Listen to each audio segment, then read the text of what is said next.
რა ხდება საქართველოს აზერბაიჯანს შორის ბაქო-თბილისის სატრანზიტო შეფერხებებში და საზღვარზე ხელოვნური ბარიერების შექმნაში ადანაშაულებს. საქართველოს პოლიცია აზერბაიჯანული სატვირთო მანქანის მძღოლზე ზეწოლას ახდენს. ამ სათაურით ავრცელებს ვიდეოს სოციალურ ქსელში აზერბაიჯანული მედია. იმავე კონტექსტში კი გამოქვეყნდა სტატია სათაურით საქართველოს მსოფლიოს წინააღმდეგ თამაშობს, თბილისი ბაქოს მოთმინების ზღვარს ცდის. კრიტიკის შემდეგ კობახიძის გადაწყვეტილებით რკინიგზას აზერბაიჯანიდან სომხეთში საწვავის ერთჯერადი უსასყიდლო ტრანზიტი დაევალა. ეკონომიკის სამინისტრო აცხადებს, რომ საქართველოს კვლავ რჩება სომხეთისა და აზერბაიჯანის სტრატეგიულ და სანდო პარტნიორად და მხარს უჭერს რეგიონულ მშვიდობას.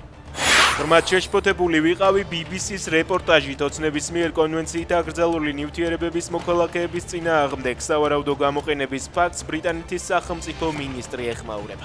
სტივენ დაუთის თქმით, გაერთიანებული სამეფო ქიმიური იარაღის შესახებ კონვენციით ნაკისრი ვალდებულებების შესრულებასა და საქმის სათანადო გამოძიებას ელოდება. ახლა შეიძლება გადამწყვეტი დღეები იყოს ყველა ჩვენგანისთვის უკრაინასთან მიმართებით. ხელში საკმაოდ ბევრი კარტი გვაქვს, განაცხადა გერმანიის კანცლერმა.